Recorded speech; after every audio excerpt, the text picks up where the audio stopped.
Hi, I'm Paul Brodie, back in the shop.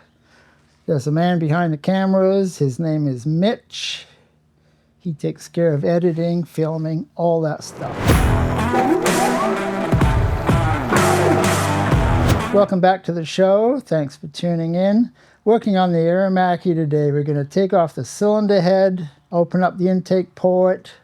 This is the bike that I built in, I think, 2001. And I'll show you a little bit of stuff on the left side of the engine case. So, I'm going to head over to the red AERMACCHI. All right, I want to show you a few things here on the engine. I've got the side cover off here. And this is the side cover, and you can see how this is the kickstart mechanism. And this is all much heavier duty than on the early models. This is an early one, and it doesn't have all that reinforcing and things like that. And on the AERMACCHI, it's the weak point. Actually, a couple weak points. One is the Kickstarter mechanism. So often the case gets a crack here, things like that, or something breaks internally. And the other weak point is the ignition system. This is from early 60s up until 1972. You'll find a generator in there. This is a 6-volt generator that goes there. And it's a weak point as well. The ignition system is not strong. So what I got here is, it's an alternator, and it came out of New Zealand. It's off a Suzuki. I believe it's a GN 250. It's electronic ignition. It's a 12-volt system, and I can't remember the guy's name. I think maybe it's Greg, but I'm not sure. That was over 20 years ago. So anyway, I'm going to test this out. This, you can see it's not anchored yet. I have to set the timing. And there's a cover that goes over here, but I don't have that on because I put a larger sprocket on here. This used to be used on an early race bike, so I had to make a little cover here. This is what stops the oil flicking onto whatever the ignition system is. Anyway, just wanted to show you those little details. Got the front wheel on. It's all assembled. Got a new Avon tire. Hooked up the Speedo drive on the other side. So that's all good. What we're doing today is we're going to take off the cylinder head, going to open up the port, and have a look inside. I haven't seen inside for a very long time, since 2001, so be interesting for me as well. So we'll get started here, and I'll take off the carburetor, the exhaust, things like that.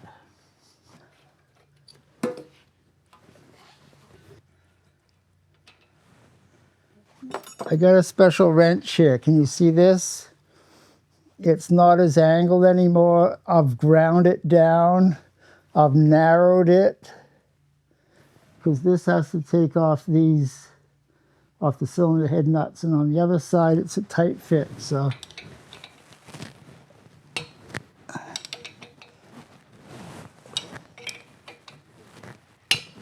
a little bit of torque here.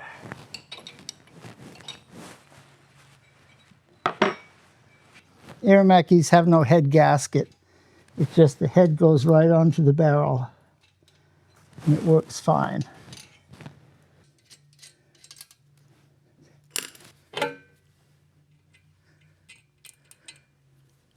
All right, Mitch is talking about the cylinder heads, how they look different, and they are different. This one is known as the knuckle head because of all the bumps and things. And the other bike over there, 1970, that's known as the ashtray head, because when you take off the rocker cover and you put it on the bench, it looks like a big ashtray. So I'm taking off the rocker feed here. This oil line has to come off.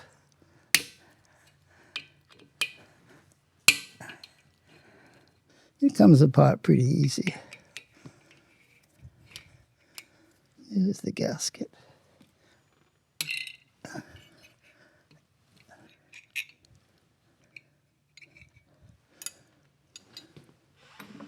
That's the rocket feed. Bolt's going rusty. All right, so I got to take off the rocket cover here, and then the feed line will hang down.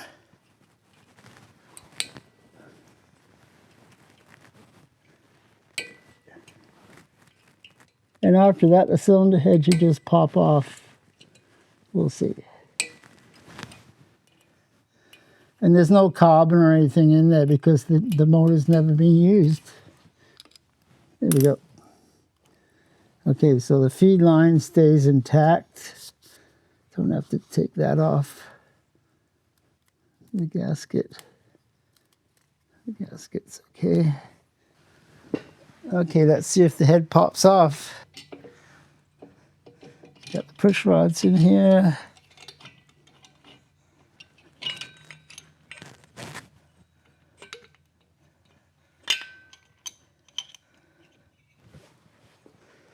There we go, that's pretty easy. Look at that, everything's nice and clean. Never been used. So you can see here how much the port has to be opened up. I've got a porting tool, I'll show you that. Looks nice. I'm taking off the rocker covers and things like that. I'd like to polish these up because it looks a lot better when the rocker covers are all polished and this is bead blasted. It gives a contrast, so we'll see if we get around to that. Not today, but I have to take the valves out next. So I've got a valve compressor here, which is, it's partially homemade. This is my valve compressor. Works fine.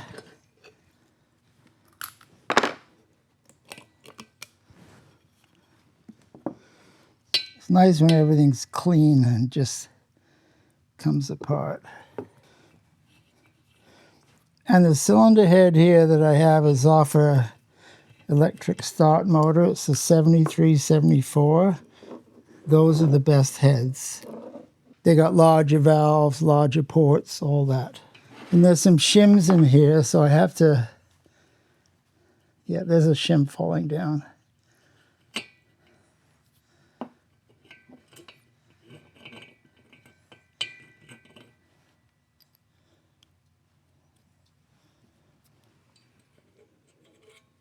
So all the shims go back in like they were, because I set those up, I think 24 years ago or something like that.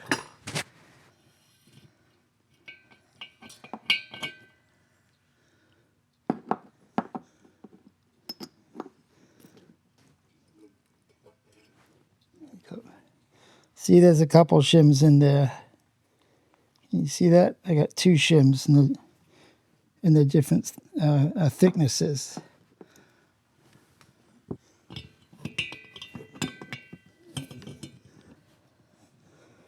And the keepers have fallen right down here. There we go.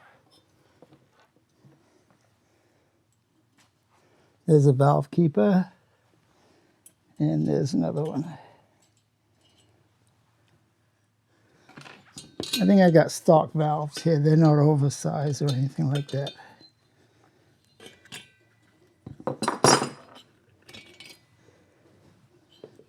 Shim underneath. And there's the valve. This is the, oh, it's a brand new valve. Exhaust valve. You can see where it's being lapped in.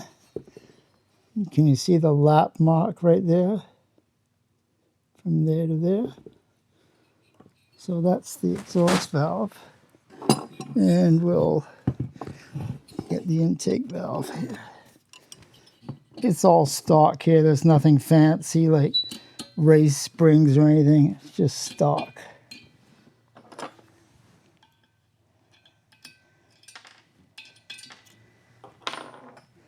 Okay, there's the keepers for the intake. I left high school many years ago, and when I was 18, I worked in an automotive machine shop. And this is my job, to do valve jobs. I took apart engines, I ground valves, I ground seats. So I do have a little bit of a background on working with cylinders, cylinder heads, things like that.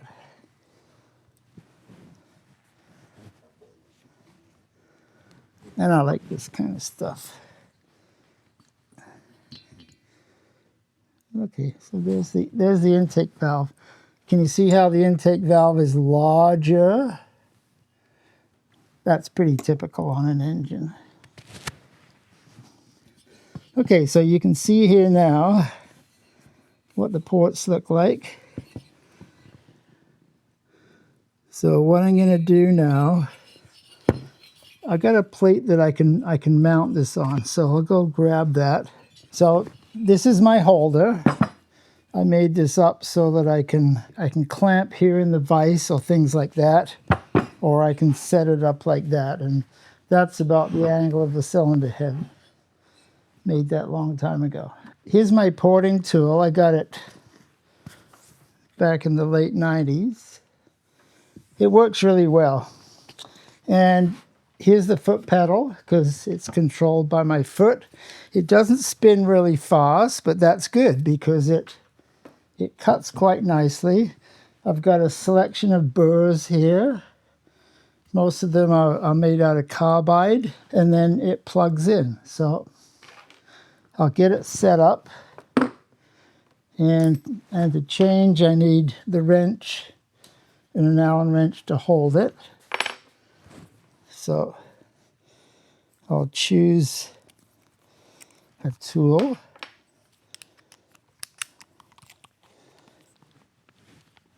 There we go. And I think I might use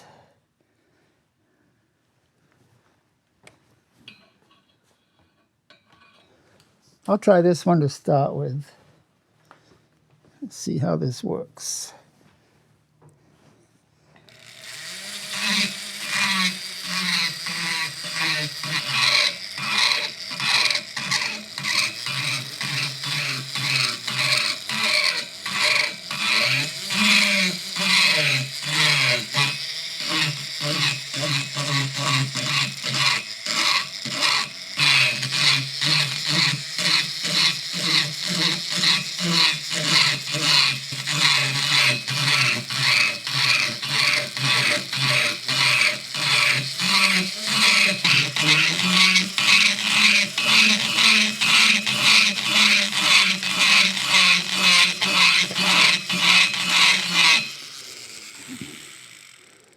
I'm going to get a little bit of wax to put on here. This is my wax. It works like a lubricant. That's what it says. It's a stick wax. Here we go.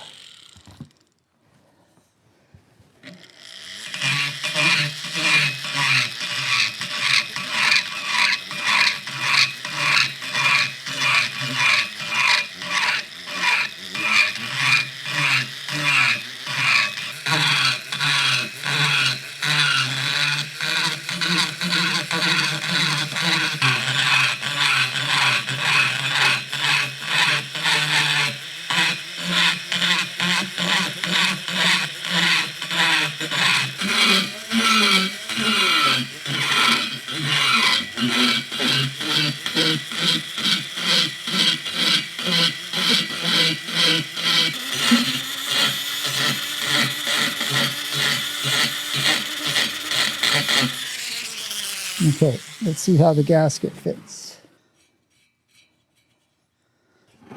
It's matching up fairly well. I can take a little bit more off right there. And there's a little bit, I can feel with my finger, there's a little lip right there. So I have to be careful here because this is pretty soft. And I don't want to take too much off, so.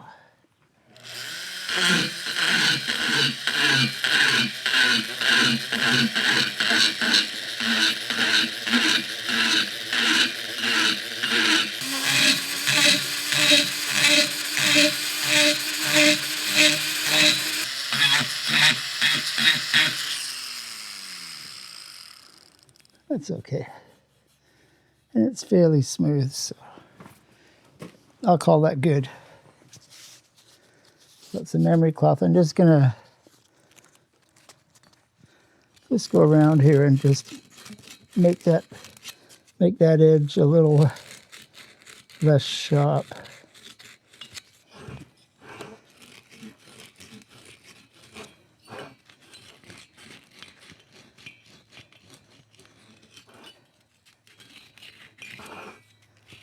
So what I've done here is just to match the manifold with the port. I didn't really open up the port, but this will be good for a street bike.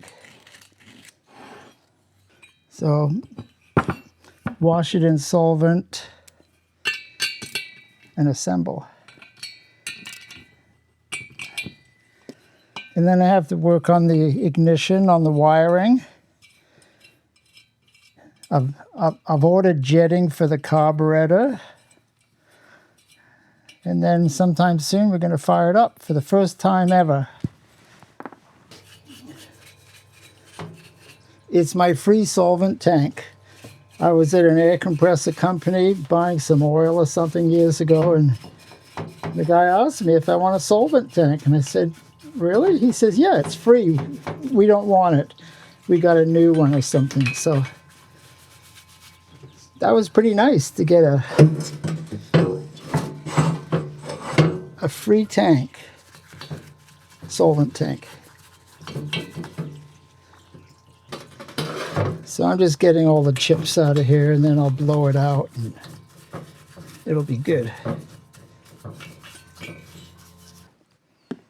little bit of oil on the valve stem. That's a good thing.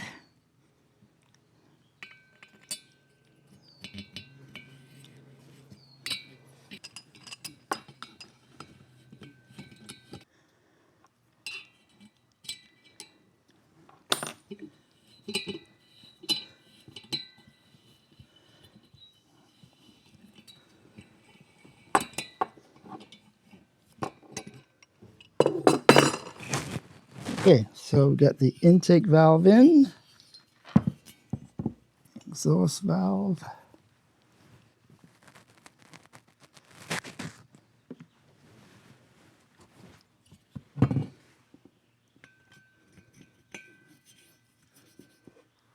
This is the shim that goes under the spring.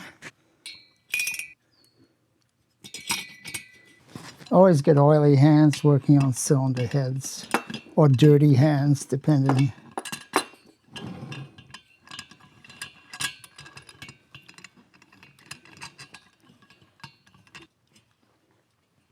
You see how the keeper goes down in there? Sometimes this is a tricky job, but these ones go in pretty good. So I put it in, put it round to the bottom, and then I drop the other keeper over top like that.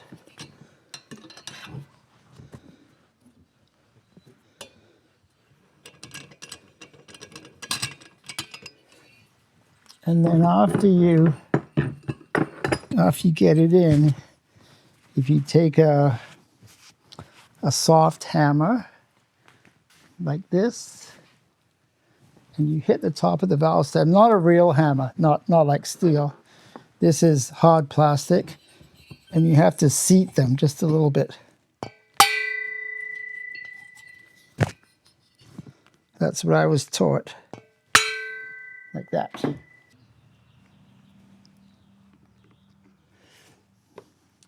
Always good to get oil in there.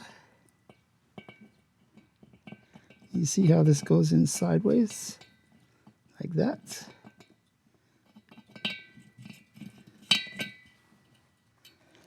So this is a bit of a tricky one because you got to get it in there and it wants to fall. So if you press in, I'm pressing here on the rocket shaft. Oops.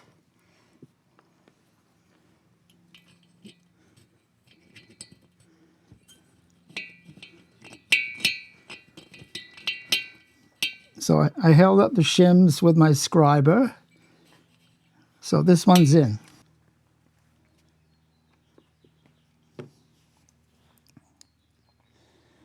Okay, I got shims on both sides. So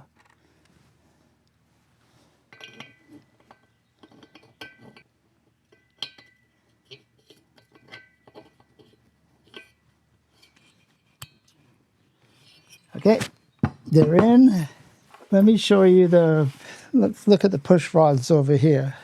This is the intake. Intake goes on the inside. I looked it up last night. Intake goes on the inside, so this is exhaust. And to get them to seat up into the rockers, I've got this thing. See what happens here? I can move it up and down because I can't get my fingers down there, so I made up this special tool.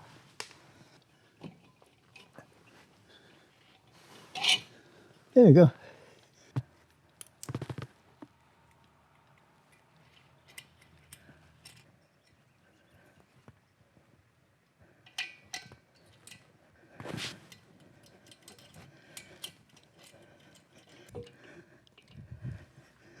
I think I got it.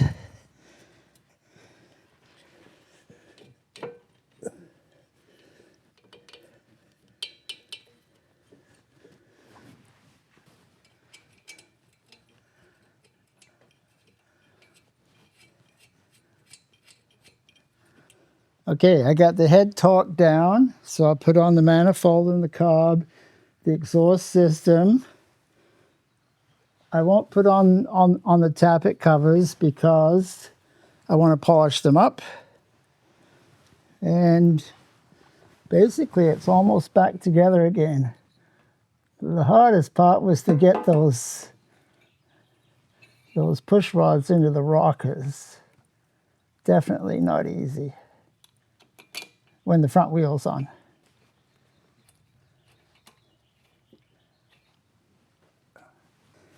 Put the exhaust pipe back on.